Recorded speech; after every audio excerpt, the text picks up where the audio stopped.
Donc je m'appelle Capucine Bocquet et je suis médiatrice scientifique chez Under the Pole et en charge de la belle caravane que vous voyez derrière vous. Donc Under the Pole, c'est un programme d'exploration sous-marine. On est spécialisé en plongée polaire et en plongée profonde et on met ses compétences, ce savoir-faire au service de la science. On a un programme qui est co-construit avec des scientifiques du CNRS et le but c'est d'étudier les écosystèmes marins profonds. Donc là, le bateau que vous voyez derrière moi s'apprête à repartir en expédition, d'abord en Méditerranée pour 6 mois. Puis autour du monde pour plusieurs années. Donc on est là aujourd'hui réunis pour fêter son départ. On est basé à Concarneau, c'est notre port d'attache. On a nos locaux dans la base Explore un peu plus haut sur le port chez Roland Jourdain, des locaux qu'on partage avec différents projets. Et donc le bateau, quand il n'est pas en expédition, il est ici sur le port de Concarneau. L'équipage qui emmène le bateau jusqu'en Méditerranée, ils sont 7. Et puis ensuite, il y a un roulement. Il y a d'autres personnes qui rejoignent le bateau directement en Grèce pour la première partie de la mission. Et à bord du bateau, ils peuvent être à peu près 12 personnes. Donc le but, ça va être d'étudier les forêts animales marines. Faut imaginer comme les forêts terrestres qu'on connaît bien, qui sont des lieux très importants pour la biodiversité. Et bien sous l'eau, on a des écosystèmes qui vont être formés par des animaux qui vivent fixés sur le fond, comme les coraux, les gorgones, les éponges. Et c'est des espèces qui vont former un petit peu comme des arbres, des structures en 3 dimensions qui vont offrir des lieux d'abri, de repos, où les espèces vont pouvoir se reproduire, se nourrir, s'alimenter. Donc c'est des endroits très importants pour la biodiversité, qu'on connaît encore assez mal, et surtout dans la zone profonde, puisque nous, donc, on est spécialisé sur la zone entre 30 et 200 mètres de profondeur, grâce à notre équipement spécifique. Et en Méditerranée, il y a des gros enjeux, puisqu'on a entendu parler, notamment l'été dernier, des canicules sous-marines qui, comme à terre, ont des effets dévastateurs sur les écosystèmes. Ici, on est devant la capsule. La capsule, c'est un habitat, un abri sous-marin qu'on a créé, pensé de A à Z. On l'a mise à l'eau en Polynésie française en 2019. Et l'objectif, c'est de vivre sous la mer pour l'étudier de l'intérieur. À l'intérieur de la capsule, il peut y avoir 3 plongeurs. Donc à l'intérieur, ils sont au sec. L'atmosphère, elle est composée d'un mélange d'hélium et d'oxygène. Et pendant 3 jours, ils ne remontent pas du tout à la surface. Ils peuvent être soit dans la capsule, soit en plongée à l'extérieur pour étudier le récif de Moorea, qui était juste à côté. Donc ça change complètement la façon qu'on a de faire de l'exploration sous-marine, de faire de la plongée scientifique. Et on peut dire que pour les plongeurs qui se sont succédés dans la capsule, c'était un rêve qui se réalisait. La caravane, c'est un outil qu'on a créé, qui existe depuis l'année dernière. L'objectif, c'est de présenter les expéditions Under the Pole, de parler de plongée, de parler d'océan.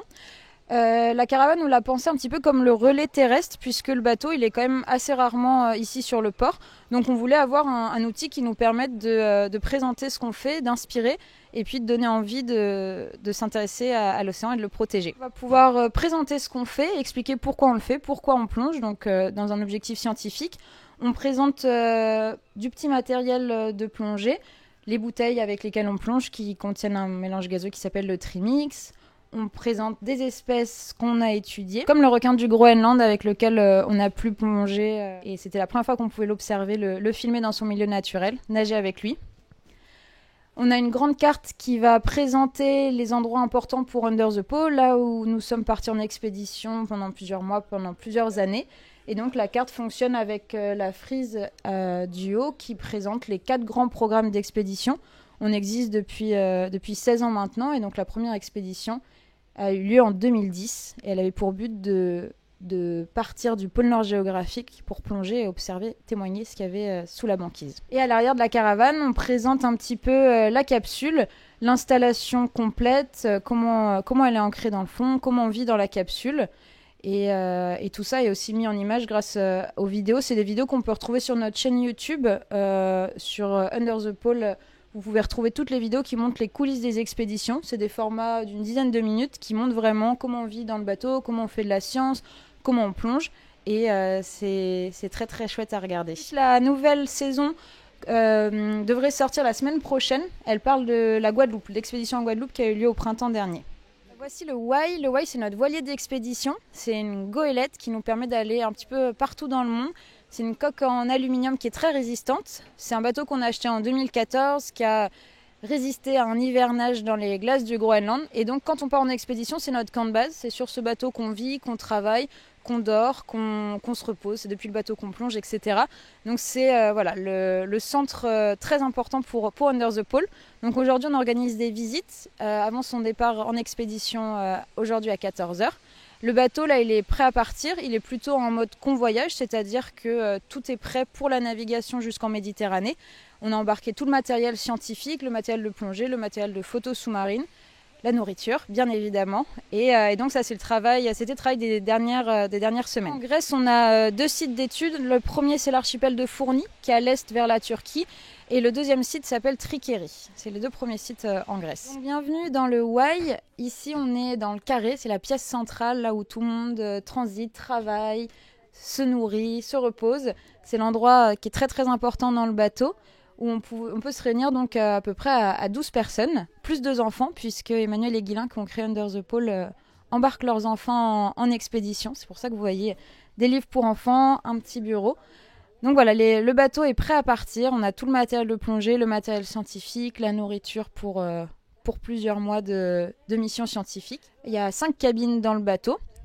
Et une petite cuisine. On embarque un cuisinier qui va s'occuper de nourrir tout ce petit monde-là et d'apporter assez d'énergie pour pouvoir travailler et faire des plongées qui peuvent être engagées, longues et fatigantes. On a 2 salles de bain et voilà, c'est un beau voilier d'expédition qui a fait ses preuves et qui continue de les faire. Esteban Marek, et donc je suis chargé de partenariat au sein d'Under the Pole. Donc mon rôle, c'est de trouver des partenaires qui partagent nos valeurs et qui veulent s'engager à nos côtés pour mener ces expéditions, nous soutenir financièrement pour aller tout au bout de nos projets et mettre en place tous nos projets. Cette annexe s'appelle le Deep Sea. C'est un Zodiac de 6,60 m de la marque Highfield. Ce bateau nous permet de faire la sécurité en surface. Donc les plongeurs, lors de leur descente en plongée profonde, que ça peut être jusqu'à 200 mètres, atteignent des pressions assez astronomiques, d'avoir une sécurité en surface. Eux, ils ont des protocoles avec des codes couleurs pour leur parachute qu'ils vont gonfler en profondeur s'il y a un problème.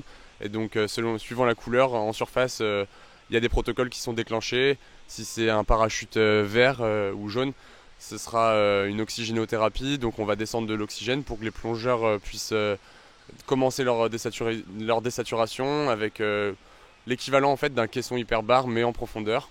Et donc si c'est un parachute rouge, tout va bien, on continue les paliers de décompression. Parce qu'on a beaucoup de travail, il y a les scientifiques qui nous attendent et il y a plein de protocoles à mettre en place pour essayer de collecter plein de données, améliorer la connaissance et pouvoir revendiquer la protection des océans et mettre en place des mesures qui permettront d'avoir un avenir durable. Voilà. Pour le convoyage, c'est l'équipage qui se répartit les tâches de faire la cuisine. Et après, pour la mission, il y aura un chef de cuisine ou un cuisinier qui a pour responsabilité de faire à manger pour les scientifiques, les plongeurs, tout le monde en fait, à bord. Il faut penser que c'est petit, il doit être très bien organisé parce qu'il y a 12 personnes à bord. Et comme on peut voir, c'est réduit comme espace, mais bon, un bon cuisinier, il connaît comment s'organiser pour être efficace dans un espace aussi réduit en fait.